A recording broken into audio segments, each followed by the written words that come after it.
Morning, everybody. Can I just start with a quick technology check? So on your screen, you should have a bar at the bottom of your screen that has a hands up icon and also a questions and answers icon. You might need to run your mouse off the bottom of the screen just to find that. Could I just ask you all to put your hands up just so I know that you can all hear me? Excellent. So let me lower the hands. And then my second question, can you all, if you can see my screen, can you just put your hands up again? Excellent. Right, we're ready to go. Good morning. So before we start, what you see on the screen at the moment it's a belief, isn't it? It's a belief. It's a great time to be a leader. It's a great time to be a business owner. So I suppose the question is that what you're feeling right now? Is that where your mind is set at the moment? Maybe just take a moment to type your thoughts into the Q&A box. What exactly are you guys all feeling right now? Let's just take a moment. If you could just type your thoughts into the Q&A box. I'll read them out anonymously, don't worry.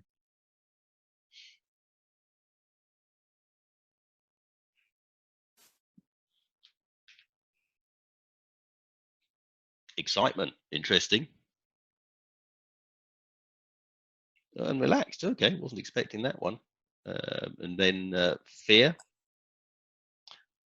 Uncertain of the future, worried that things are bad. Interesting opportunities. Very positive, difficult times, but a great opportunity to use time to develop new ideas. Opportunity and fear. Unambiguous, interesting. So yeah, interesting feedback. I think the key thing is at the moment that the time to shine is now. We need to work out what we need to do to adapt our businesses in the current climate and position ourselves in the market. So we need to be seen as leaders. We need to be seen to lead not only our teams, but also to lead in the marketplaces in which we operate and position ourselves in the market. And of course, with all the change that's going on around us at the moment, we also need to change the direction of our business in reaction to the market on actually a very alarming rate at the moment. So we have to be prepared as business leaders to pivot our businesses. And the other thing I'd also mention at this point is that once we come out of the COVID-19 lockdown and return to business as usual, it's not going to be business as we know it. I think an awful lot of businesses now have been forced to break the backbone of being able to work remotely, both in terms of getting the technology to work, but also working out how they will operate as an organization working remotely. And I think the result is that we're going to see a lot of businesses not so much office based, working remotely a lot more than they have done historically. I also think that a lot of those businesses are also going to have been forced to move more to web-based businesses during the crisis, and we'll continue that. Maybe we'll start to see the high street change again and shops become more showrooms than shops.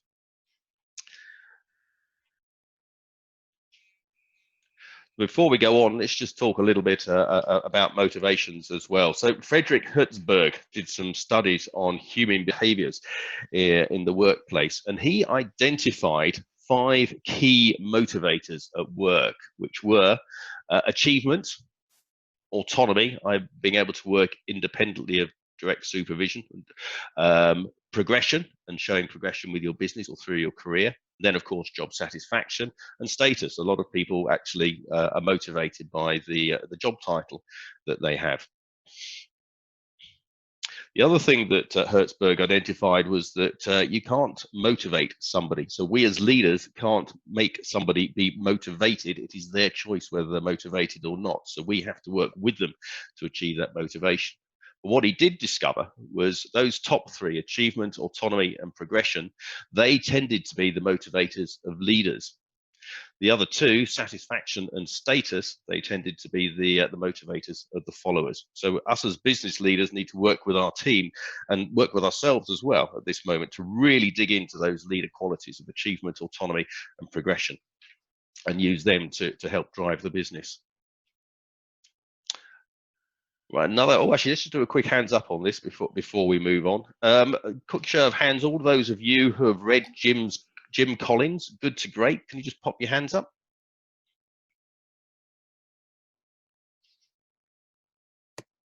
A couple of you, not many, but a couple of you. So Jim Collins basically went out and did an analysis of 10 or a number of companies. I think it was 11 companies that he did the analysis of, which all had a couple of things in common. So first of all, they'd all had 10 years of very poor performance.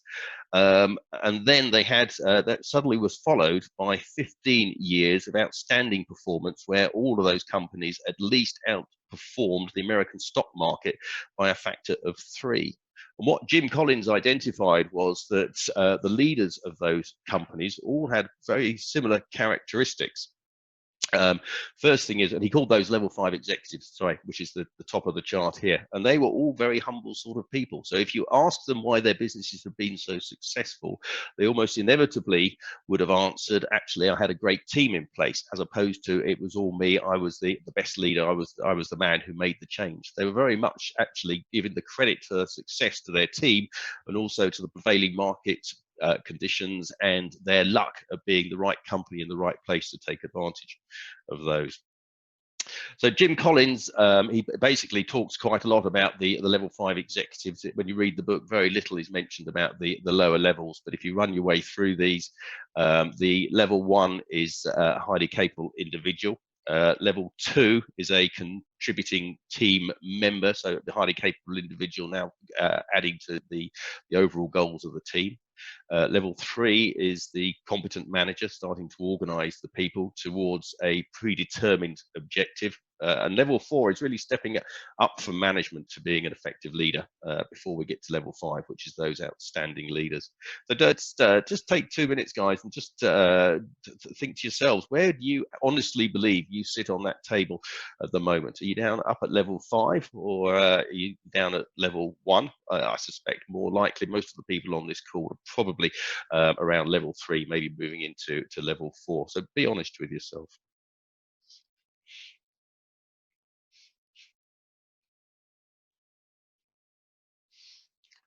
Right, let's get into the meat of this morning's presentation: virtual leadership. Lead effectively, no matter where your people work. So first of all, let me introduce myself. My name is Rupert Turton. I'm an action coach. Before I was with Action Coach, I've had most of my working career was in medium size and corporate businesses. I think the key thing for this presentation is that I have worked remotely for probably the better part of 20, possibly even 25 years. I've led numerous teams remotely, often with many of the team members in other countries. The other thing that is of note is actually I usually can't do the work of my team either. I'm definitely not an IT person, which my background was IT. I'm definitely not an IT person. I can't do the IT design. I can't do a network design. I'm definitely not a lawyer or an accountant, and I'm not an HR expert. But I've led those teams, but I am very dependent on being a good leader to get results out of those teams. So let me introduce Kerry Masters to you. She's my co-host today. Kerry, do you want to introduce yourself? Yep. Hi, guys. So for those of you who don't know me, I'm a senior partner with Action Coach, and I work predominantly across the Vale of Belvoir. So that's Melton Mowbray, Grantham, Bingham, Cotgrave, and so on. So my background is in adult education. I've worked in universities and mainly in corporate training, as well as running my own businesses. And similar to Rupert, I've worked in global positions, including my businesses. So it's meant I've had a lot of experience in working remotely and leading with remote teams. So before we make a start, I'd like to suggest to you today that not only do you listen to the content of the webinar, but also look at the various interaction tools we're using to communicate with you. And remember that everything we do, you can easily replicate with your teams on Zoom, especially as the package is free. Okay, so the overview for today then is it's going to be based on, today's session is going to be based on a set of rules, which came from a brilliant book that we highly recommend you read when you get a chance. It's The Long Distance Leader by Kevin Aikenberry and Wayne Turmel. I hope I got them right. We're going to be talking about these rules, and we're also going to give you our own examples and relate it to the situation we found ourselves in today. We'll look at what leadership is, the differences when working remotely, and how we can influence that. And then we're also going to look at the different models available to us. So that's 3 O's model, the remote leadership, and also the servant leadership mindset. All right then, so let's go on to rule number 1. Let's talk about how we get started with this, which is to think about leadership first and location second. So leading a team at a distance is first and foremost about leadership. You know, the principles of leadership haven't changed, they're still the principles. What has changed though is that more people are now working in different places and quite possibly at different times of the day to yourself. And because of this, we need to keep our leadership at the forefront of our minds and ensure that your leadership message is really strong and clear. And this is absolutely non-negotiable. So the great principles Rupert's been discussing, shared by Jim Collins, don't completely stop just because we're working remotely. Okay, leadership's not changed. Leadership is still leadership. There was a survey, remote leadership survey, conducted in 2017. And it looked at 225 managers with some of their team working remotely. Now, the results showed challenges remote leaders face, and yet they very closely mirrored the challenges that managers face in any situation.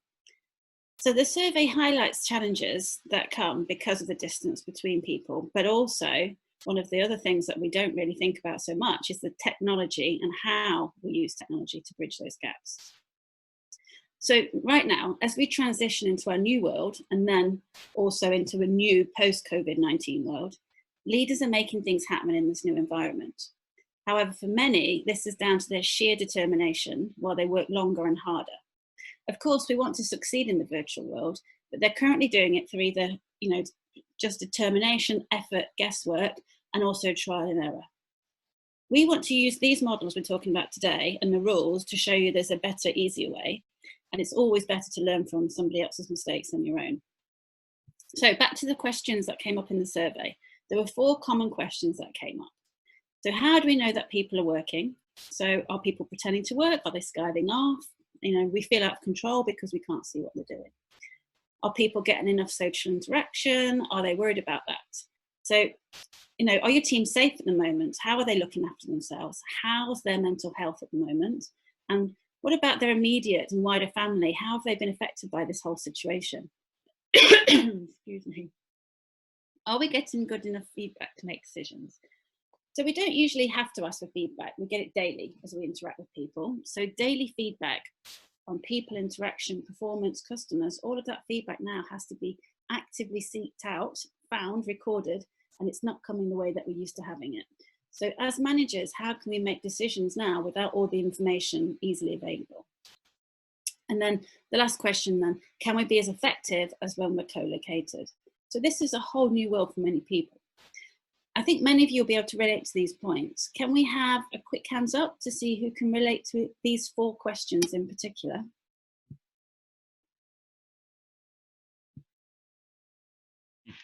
That was virtually everybody. definitely at least 50% of the people on the call will just put their hands up. Yeah, no, interesting. I think it's a really strong point there. Okay, so let's move on to rule 2 and accept the fact that leading remotely requires you to lead differently. So in rule 2, you may think I'm going to tell you that leadership is the same, as that's what I've just been talking about, but it's not. Yes, leadership is still leadership, but it's also different in the virtual or the remote world. The actual task of leadership is fundamentally the same, yet we've got 2 major consequences for leaders as a result. So the first is communication methods. That enables us to succeed, especially if we've been working for many years, if the way we've been working, has changed.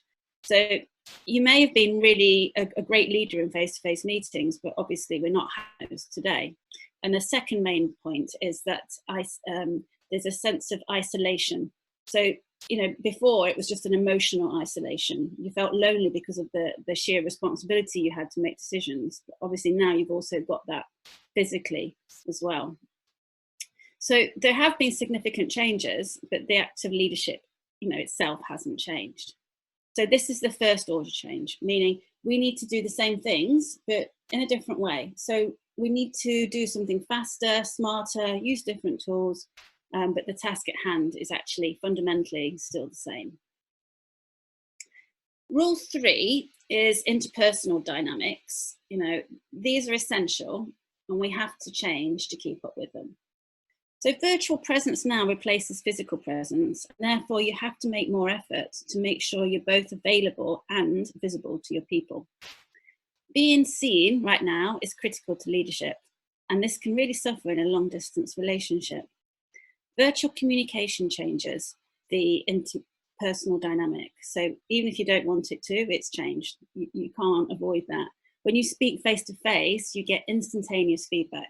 The broad smile of acceptance, for example, maybe raised eyebrows, tells us we need to adjust our message or repeat it, check for understanding, or even get more information before we proceed. We constantly and naturally adjust our messages on the fly based on those real-time responses we get. In a world where those immediate cues are missing, you must ensure your message is easily understood and that you find other ways to receive these critical cues. The basic needs of humans don't change, but the context of working locations may make some needs more important, or more obvious than they were in the past. For example, if you have team members working from their home, you need to be aware that they have social interaction needs, and these may have been met in the work remote, they're now missing.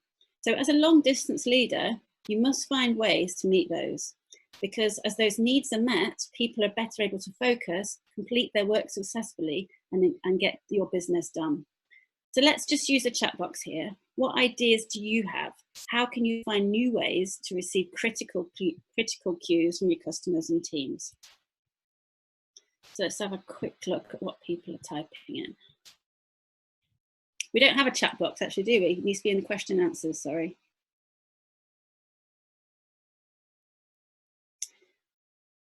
Okay, so we've got watch people's heads dropping for visual cues when people are on Zoom. Okay. Instigate daily check-in on WhatsApp. Yeah, so if you've got a group in WhatsApp, that's a great one. Become a body language expert. Yes, you don't have to be an expert, but you do have to start looking at body language more on Zoom because you've only got that short amount of time with people, so you have to pick it up pretty quickly.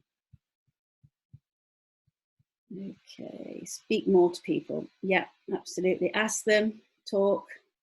Early doors, raise a glass on a Friday, or like that. So yeah, constantly checking in with people and having regular interaction. Great. All right, so rule 4, it's essential we don't use technology as an excuse or a barrier. So it's a tool for remote leadership model. And it's a tool, and the remote leadership model shows us 3 interworking gears. So these are gears that are going to work together to propel us forward. And we need all 3 of these gears to work in order to create a team synergy. Our largest gear is leadership and management. This is the easy one, as this is the one that we know because we're used to doing this. But the smaller second one is the critical gear, tools and technology. And you must use this in order to make the work happen at a distance. And then finally, the smallest gear is skill and impact, which means the ability to use the tools well. So leadership and management gear reminds us that our job as leaders are the same as they've ever been.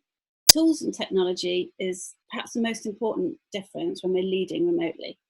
Leaders are expected to show all the traditional leadership behaviours, but then also suddenly know all about all the tools and technology, which right now is a huge change for us. So are you using the right tool for the right job? Do you rely on tools that you're comfortable with and avoid the ones that you don't know? So skill and impact gear is the simplest concept, but it's also the easiest one. In reality, this causes the biggest problems and frustrations. A lot of people right now are jumping to use tools that everyone else is using without actually thinking through how effective they are for them and for also their team. So right now, the systems of every single business across the whole world has changed. Their operations manual of every single business has changed, but have they got their gears in place? All of those 3 things are the real levers that create the synergy that we need for leadership. And we need the synergy to get the results that we want for our business. And then rule 5, which is the end of my section, looking at the 3O model of leadership. This outlines 3 areas of focus that all leaders must recognize and use their reach. It's really important here to notice where ourselves comes in this list. This means that outcomes and others come way before. Here we're looking at leadership as a servant. So this is what we refer to as servant leadership principles. We need to make sure that we're getting outcomes at the front of the agenda. Make sure you're starting off your meeting, getting clarity on meeting's purpose. This is the same for each week, at the beginning of the week, and then with the same clarity on the purpose of your day. This is particularly important right now because there have been barriers put between us, and we didn't have that before. So by making everything outcome driven, it keeps us focused and effective. When we talk about others here, I mean making sure you include everyone. Make sure there's a strong common goal so you're all pulling in the same direction. A structure is essential, and here at Action Coach, we often refer to that as the rules of the game. You will reach your outcomes through these people, so your team need to know that they are safe to give their opinions. They need to be able to make decisions without fear, but also feel empowered to take the risks needed for the business to thrive. So last but not least is ourselves. The belief that your assumptions are everything. Your beliefs and assumptions are everything right now. What are you telling yourself on a daily basis? What is the constant message you're giving yourself? We have a great tool for this in Action Coach, and it's called the Point of Power. If you don't know this, please contact us and we'll happily talk you through this on the phone. You know, as Rupert said, it's a great time to be a leader right now. And if you have, you have your time to make your people feel safe and give them the direction they need. You've really got to start with yourself first. If you're not looking after yourself, you can't look after anyone else. Remember, when you're on the plane, they tell you to put your own oxygen mask on first before helping others. It's the same principle. So Rupert, on to rule number 6. Yeah, anyone that I've spoken to, of course, you'll be had the point of power explained to you. It's almost the point I start half the conversations I seem to have when I'm coaching people. So just remember, guys, that as Kerry's just discussed, working remotely can be very much like living on an island. There's less interaction between your team and yourself, and obviously between the team and their teammates, and that sense of belonging to a team starts to evaporate. It's very easy for a team member to lose sight of the bigger picture and their role in the in that organization as well. So rule number 6 is leading successfully requires achieving goals of many types. So first of all, be very clear on your organizational outcomes. Think carefully about what those outcomes are, what the goals for the organization are, and discuss them regularly with your team. Make sure everyone understands what they are. Also, work very closely with the individual teams to make sure they know how they contribute to the overall organizational outcome, and also how the team members fit into that picture as well. And then work with the individuals themselves. So to develop both goals for them as individuals, and also set your expectations of how they are going to work, but also establish, as Kerry just mentioned, the rules of the game, the rules for working together, and how they're going to get support from each other when they're working remotely. And maybe it's simple little rules that you need to put in place. So maybe before you pick up the phone to somebody to have a longer conversation with them, maybe just drop them a quick text message to ask if they're available for a talk with a conversation now, because they're either going to say they're in the middle of something, or they're going to come back and say, oh, could you give it 15 minutes and then we can have a proper conversation. So just take a moment to before we go on, and just think about what the goals are in your business, and maybe scribble those down on a piece of paper, or even actually, if you're feeling brave, type them into the question and answers.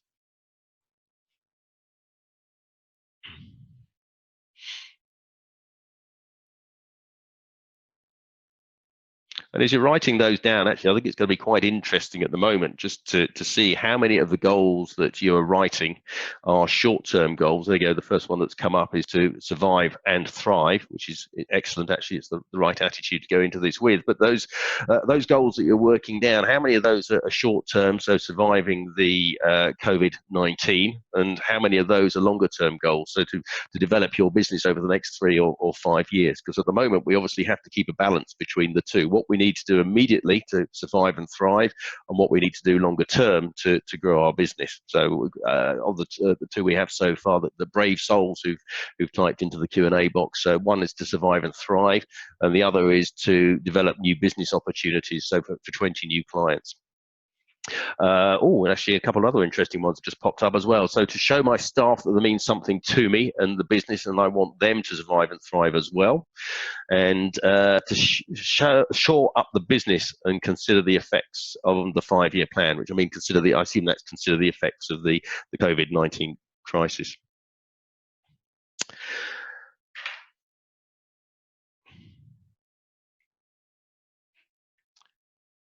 So rule number 7, and I know this is really obvious, but focus on achieving your goals, not just setting them. So just as I guess as a bit of fun, actually, quick show of hands here. So how many of you set goals but never actually achieve them? How many of you set goals at the beginning of 2019 and had to set exactly the same goals at the beginning of 2020? Got quite a few hands popping up already.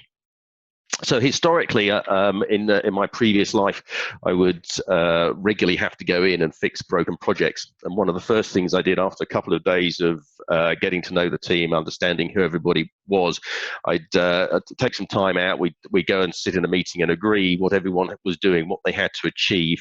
And we do that with SMART goals. So it had to be very specific about what they were going to do. I had to know how, as a manager, I was going to measure it. Obviously, it's got to be achievable and always focused on the results. And of course, we had to put a time bound around it as well. When will this particular activity be delivered? So first of all, we'd agree what everyone was doing, and then I'd make it very clear I was going to hold them to it and give them the chance to revise their time estimates if they thought they'd been a little bit overly optimistic. And the second thing I'd do is then make it very clear I would not accept missed goals. And I'd had teams work all night because they committed to delivery dates and missed it. And actually, what was interesting, it was usually only 1 or 2 people who had failed to deliver. So the peer pressure from the rest of the team who'd done what they said they were going to do really starts to come into play at that point. The point is, in my experience, a broken project was usually because the team were out of the habit of achieving the goal. So you had to reinstigate that motive within the team.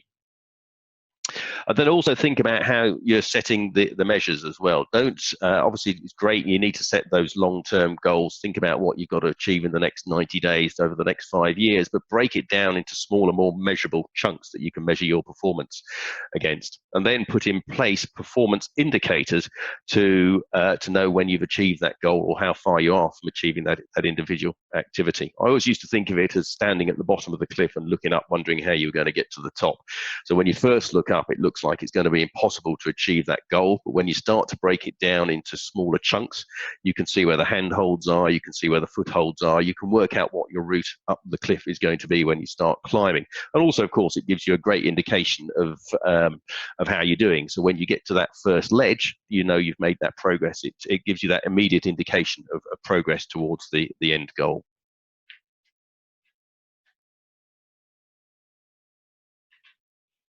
So rule number 8, coach your team regardless of where they are. And most business owners or most leaders feel that coaching is one of the areas that they really could improve. And there's a couple of reasons behind this. So most people that you're working with, you'll find, well, sorry, not most people, some people you will find either don't have the skills or they don't have the will or the motivation to achieve a particular task or activity. So us as business leaders need to work with them. We need to support them, coach them, mentor them to give them the skills they need. And we also need to work with them to understand what their motivation is and get them motivated to achieve those activities.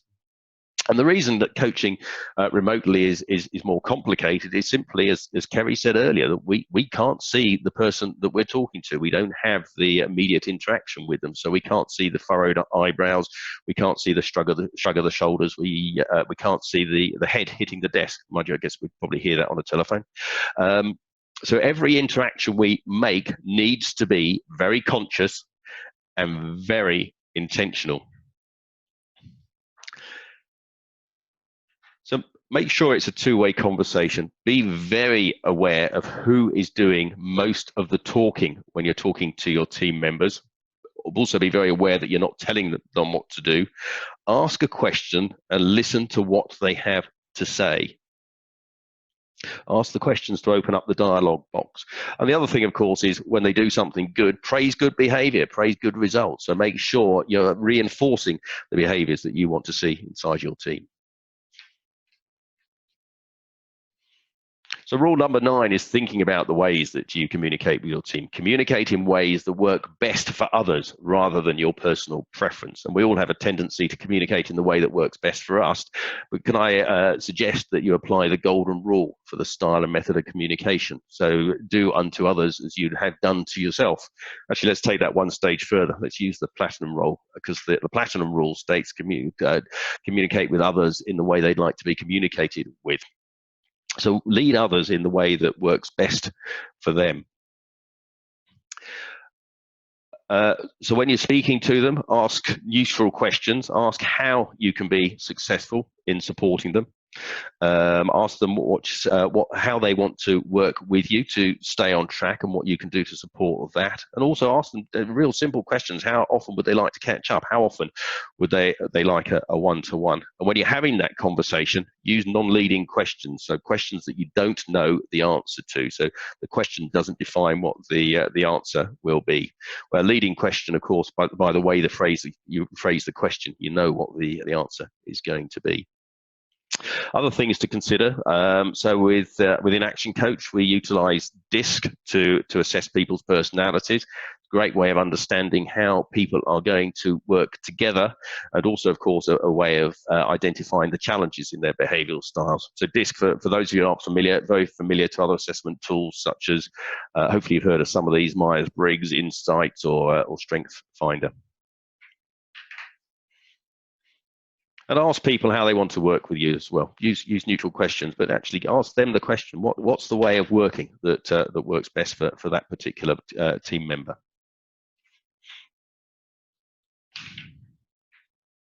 So rule number 10, leading successfully requires understanding of what people are thinking, not just doing. And this is really key. So as a leader, you need to see and you need to be seen. So let me just explain that. So to see is how you see what is going on inside your organization. So you need to put in place a very broad discovery process for gathering information from the team, and be very careful that you don't just finish up talking to a few of your friends, a few of your favorites on the top team. Go out as wide across the organization as you can and look for as many sources of that information as you possibly can to get a complete view of the landscape. And then be seen. Don't forget, your team are also going to be watching you to see how you gather information about what they are doing, and gathering information about what you are doing as a leader. So think about how you're collecting the information, how you're seeing what's going on in the organization. And bear in mind, you've got to do this remotely now. You're not in the same room with them all the time. And be seen. So make sure that you're giving indications on the calls and the conversations that you have with your team as to how you're gathering that information.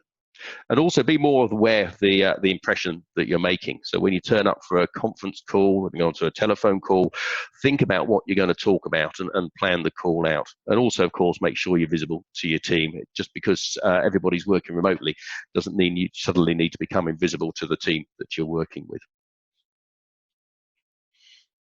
And then finally, from me, rule number 11, building trust at a distance doesn't happen by accident. And trust is a tricky thing. It breaks down, I guess, into three components. There's, first of all, the common purpose of the team. So do you all have the same purpose? Do you all have the same objectives as an organization? Secondly is the competence. So do you believe the people that you are leading have the skills and the capabilities to do the jobs that you're asking them for? And we already spoke about it, motivation. Are people willing to go the extra mile to make sure they deliver against the team's objectives? And the more in alignment these three components are, the more motivation that will exist. So, for example, when you're talking with your team remotely, try showcasing one person during a meeting and let them talk a little bit about the work they're doing, the results they're getting, the problems they're coming up against, and how they're resolving them. Of course, make sure that when you work with the team, when you're on calls, you share the praise for work they've done well very publicly. And also, when you're delegating activities, delegate that in public as well. But make sure that you're very fair in the way you do the delegation. put out the perception of fairness to the team. And then above all else, of course, lead from the front. And I think that goes for leadership across the board, lead from the front. So Kerry, shall I hand you over for rule number 12? Okay, so here we need to identify the leadership results you want before you even get started. Okay, so only then can you select the right tool. As we've already discussed, the long distance leadership is mostly the same traditional, but we've got the differences surrounding technology. There's a simple tool to help us focus our thinking about these tools. And 2001 survey, research, Swiss-German researcher Bettina Buchel created a simple matrix for this. And it talks about communication, making sure that they're both effective and appropriate. And to strike the right balance, we need two different things. And she calls these richness and also scope. So these are important. We know as humans, we communicate in multiple ways. So we've got our tone of voice, the expression on our faces, the body language, word choices, and all these different things help us interpret what's being said. And it's actually, we think it's a simple message, but it's very complex. So she refers to this as richness. So it means richness of the interaction. And then if you and the other person are in physical proximity, you can hear and you can see each other, as we've discussed before. You're getting all of this range of information. It's getting that. So we've got to find ways to replicate this richness, but using technology. So for example, email is a tool with great scope. So this is the other point she's talking about. Scope meaning thousands of people can receive the message at the same time, but you can't see the reactions of your reader. You can't hear their shouts of joy, frustration, or answer their questions in real time. So you don't really know if you've been understood correctly, or if people have bought into your idea that you're trying to get them on board with. So every time we pick up the phone or fire off an email, rather than interact face-to-face, we're sacrificing what she calls richness in favor of what she calls scope. So I hope that's clear in the difference of the two different points. So as a leader, we need to be mindful of our messages, communication goals. Only then can we choose the right tools for the task. So for example, web meetings are great if you're using Zoom as your daily collaboration tool. In web meetings, they're fairly rich in terms of scope because, and depending on how you use them, they can be high also in richness. So in scope, you're getting across to many people at the same time. And if you're using coaching or training groups and you've got huge amounts of people that you can get to very quickly, and you can even record the meeting so that it can be used later and include those people that couldn't attend. So it's a really good scope. But on the other hand, even though it's face-to-face, so you might perceive it as being a rich form, you've got all those people out there listening, but they don't have any interaction. So they have no ability to ask questions or communicate with you in real time. Oh, yes, you've got the chat box, but if you've got 100 people on a call, you can't actually interact with those people, so you lose the richness at that point. So there's going to be a lack of engagement unless you plan this out properly. So it doesn't make the application wrong. It's just a case of making sure that you're really mindful of what you're trying to do, who you're doing it with, and how rich, as she calls it, it needs to be done. Okay, so moving on to rule 13. Right now, technology is going to help us win the COVID crisis. So whether you agree with it or not, and with what's going on in China, it's been the tech that has got it under control. In the UK, it's simulating the virus spread for us to learn from. And tech is currently keeping kids occupied with their learning, including their PE classes with John Wicks. So Rule 13 talks about using this tech to its potential. So using the tool's capabilities to maximize the effectiveness. So an example here, if I need to speak to my team in this situation, I want to communicate clearly and build up trust. I really want to get my meetings to be productive so I can get through this current economic situation we found ourselves in. I really need to use the right tech. So if I choose to do a team huddle, a meeting, say each morning 9 o'clock for 10-15 minutes, this requires me to choose the right technology for the job. So to get the richness, I would choose Zoom because I can have face-to-face conversations with 8 people at the same time. And I can also get the quality of interactions I need. But the scope of this is also right because it's happening in real time. As long as I've already learned the skills, I can use it with documents that we can amend live together on screen. So it's about choosing the tech that you want to use. So there's two main things here. We have asynchronous and synchronous communication. So asynchronous is the stuff that doesn't automatically synchronize, and this allows us to get information out as and when you need it. So, you know, most people already have storage on demand on their storage systems, and these are usually regular files, but I can highly recommend right now using as much video recorded messages as possible. These really help you get across both your verbal and non-verbal communication, and are really easy to use. So they're actually classed as rich. Also, if you've got systems and procedures that need to be put in place over the next couple of weeks, okay, really think about using video. It's a really quick way to get it done, and people are able to just put it together in a really quick time and get the message across fast. However, don't forget the richness is compromised because you're not getting a two-way conversation. So when you need greater scope, email is best used to get the message out, especially if you need a permanent record and the message is already complete. So in relation to synchronous communication, this is the collaboration that happens live at the same time for everyone involved. So tools for this are webcams, video chat, working on Google Docs together at the same time, Trello, and all the other kind of project management tools. These are the ultimate remote tools. People think that when a webcam is used, it's best to broadcast messages. It can be useful for that, but it's more useful really in one-to-one situations. So we've got text messaging. This is very useful because it utilizes a device that most people are carrying around with them day and night. Texting can also work for business too, because it's how your teams function day in, day out. So it's very easy and fast to use. As Rupert mentioned earlier, texting is great when something's time sensitive. So, and also web chats as well is great, just to give someone the heads up that you want to call them. So when it comes to conference call, although the phone is the tool most of us are most familiar with, it isn't always the most effective way to communicate. Not only do you have issues around sound quality, but people will often multitask. Teleconferences are also notoriously bad for getting equal input from people, or any input from some people. It seems there's always someone over contributing, and it's not always the way you want to hear, the people you want to hear from. So it's also easy to hide and not participate at all.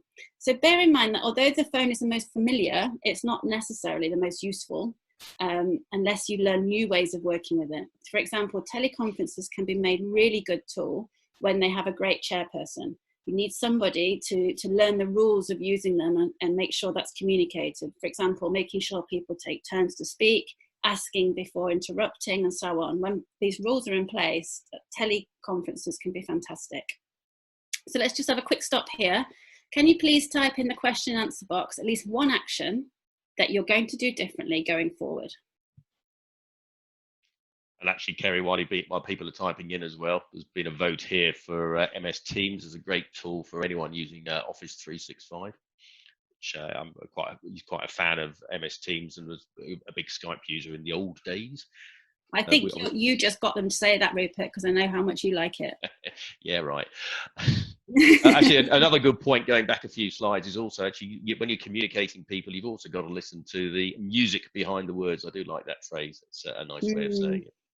There's also a question on here. I think we're going to have to handle, if we haven't answered this by the end of the presentation, Chris, we'll pick it up in the Q&A at the end as well. But he's asking, at what point do managers deal with the well-being issues of managers through the pandemic?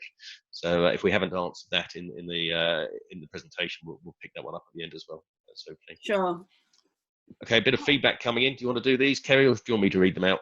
Yeah, you read them out and then I'll crack on because I'm conscious of time. Yeah, okay, fine. So no more telephone calls, FaceTime, Zoom, anything that shows faces. You have very underlined it's important, particularly with small groups, of that visual interaction. Another vote for Zoom going forward.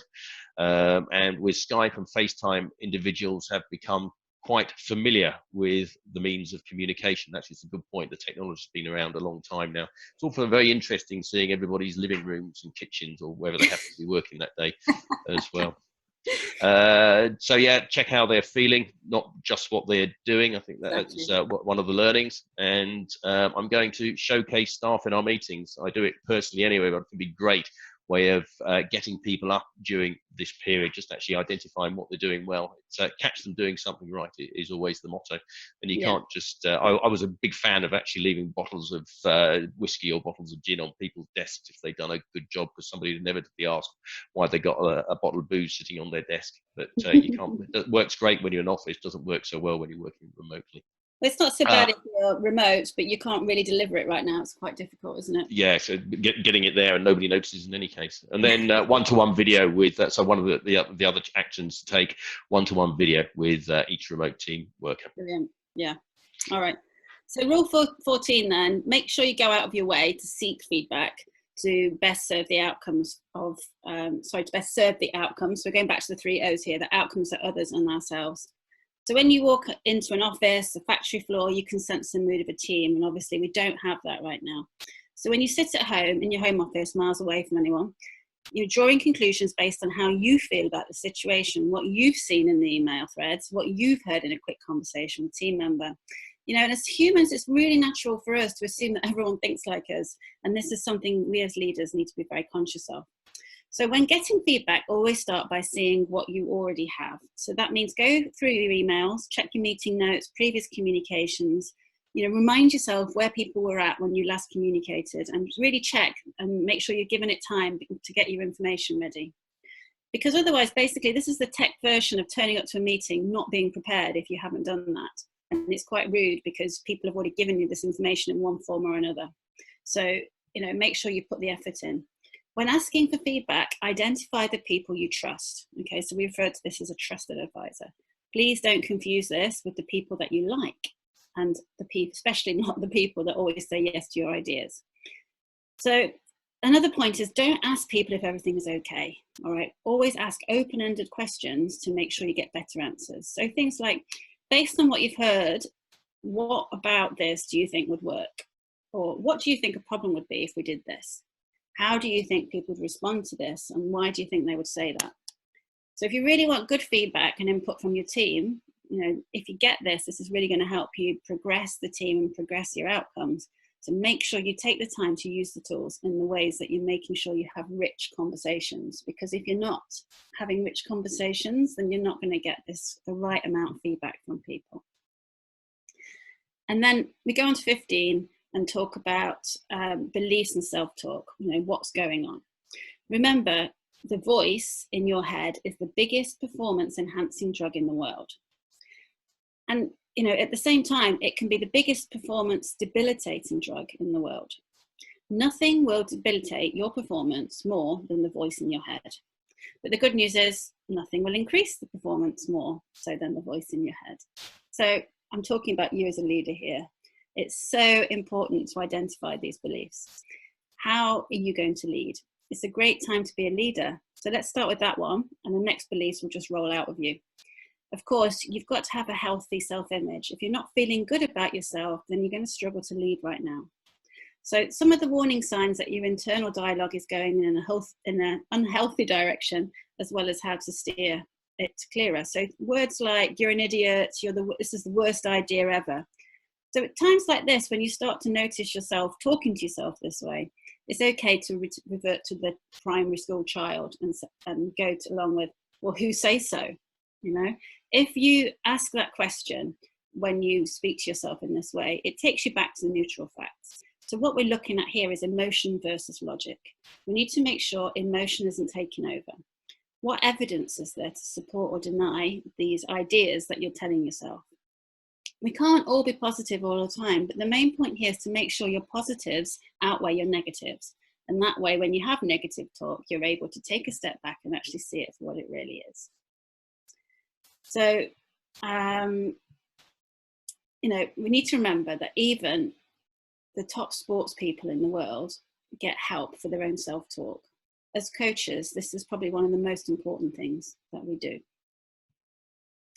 And then on to number 16, it's really important that we accept we can't do it all. We really shouldn't try anyway. One of the greatest challenges we face is finding the balance between being responsible for our organisations, its people, and taking care of ourselves. We need to find this balance to perform our leadership roles and be fully functional as human beings, you know, or a spouse, neighbour, or even a decent member of society. Ask the simple question. Considering the situation we're in right now, if I got kept in hospital tomorrow, how would my team function without me?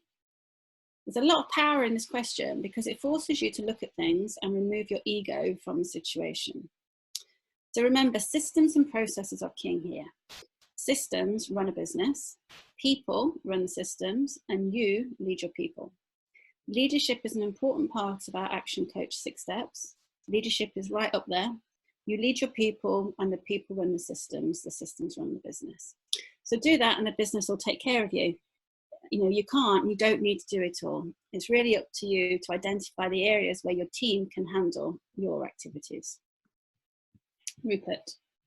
Yeah, and just before I go on, Mark's just asked, this is going back to my previous section, are published short notes with decisions and actions still a useful tool, albeit old school, to issue to all participants after a session as an agenda for future sessions? So Mark, absolutely. I mean, it's good leadership, it's good managed. So the fact that you're working remotely and you're doing this as a telephone call doesn't change those good practices. So yeah, absolutely, publish notes or do after it live. a call.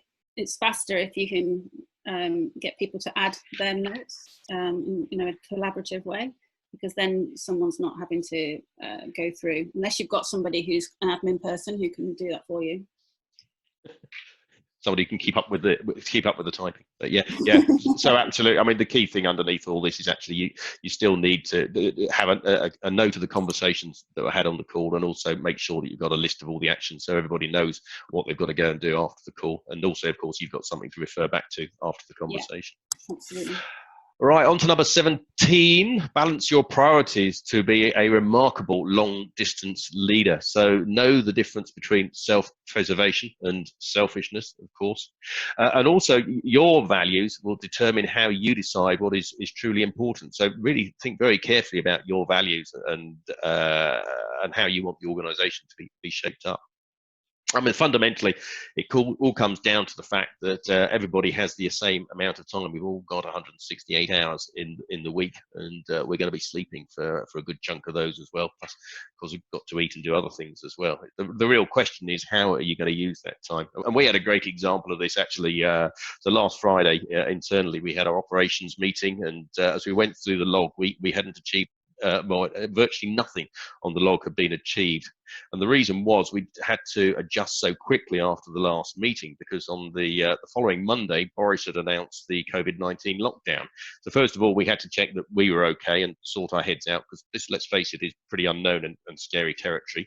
We had to understand where we were from a budgetary and cash flow position, and what difference the lockdown was likely to make to our financial business, and what we needed to do to survive as a business.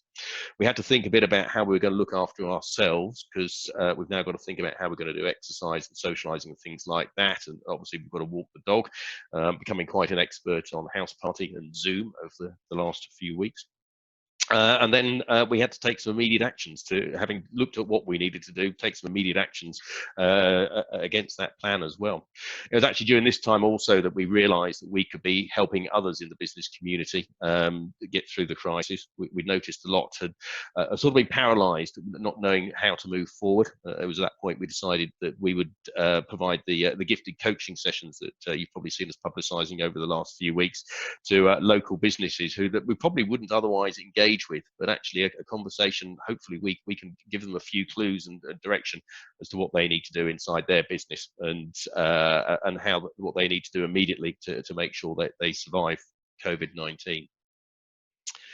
And then last week, actually, we started to get a bit more organised, just to throw that into the mix as well. We started to think about actually what we as a business were really going to do during COVID-19, but also how we wanted to exit the lockdown as well. So obviously we moved to virtual coaching using Zoom or telephone conversations. We're actually attending an awful lot of networking events, so BNI and similar are still taking place.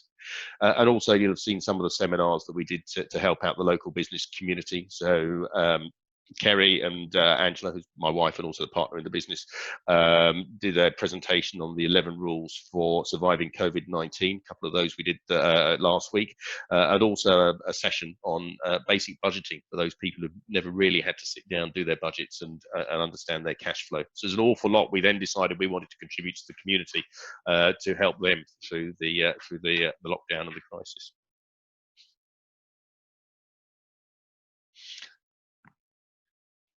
So rule number 18, ensure your leadership development prepares long distance leaders, by which I mean it's not simply about developing your leaders for now. It's making sure you as a leader and leaders within your organization are set up for the long run, for the long term. So not just what's happening in the next 3 months, but what's happening in the next year, the next 3 years, the next 5 years, as they take the business forward. So think about what sort of organization that you want to be, and does your culture currently match that organization? And also, what behaviors do you need to see as a company to be a long distance leader? And then sit back and think about it. So look at the skills that you have, look at the skills in your team, and do a skills audit and decide what are the gaps that need to be addressed, and then put in place a plan for developing your team. And by development and learning, I'm not simply talking about training. I'm thinking about actually, can people learn while they're at work? What can they do? How can you change their jobs so that they become better leaders? So make learning available in different ways. Remember that not everybody learns the same way. So some people are visual learners, some people are auditory, they like to be told, and some people are kinetic. They actually just want to do the work, and they learn best from doing that. So think about how you're going to, how people are going to learn. Think about how you're going to communicate that to them, and make learning a process. Make it a journey for your organization. And then finally, rule number 19, which is remember rule number 1. Think about leadership first, location second. Fundamentally, we need to do the same as leaders as we've always done. The only difference is that we're now doing that remotely. And we also need to be seen as the leaders in our organization and the leaders in our business community as well. So now's the time to get leading. So before we wrap up completely, can I just ask you to do 2 things? So first of all, just spend a moment writing down the 5 ideas that you need to take, or the 5 actions that you need to take. So I'll try that again. List the 5 ideas you need to take action on today as a result of today's seminar. If you take a moment to scribble those down, but also if you're feeling brave enough, maybe you each just scribble 1 or 2 of those into the questions and answers box.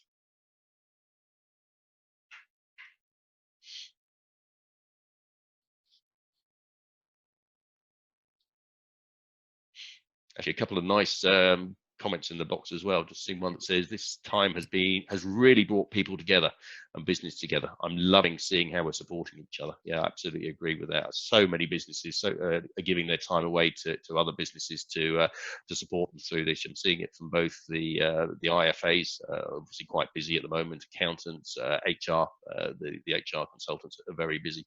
So many businesses are going out of their way to help other businesses. It's absolutely fantastic. It's wonderful, isn't it? If anyone needs any IT support, I've got someone that I know who's offering support for people online, at home, online, with all the technology. It's brilliant.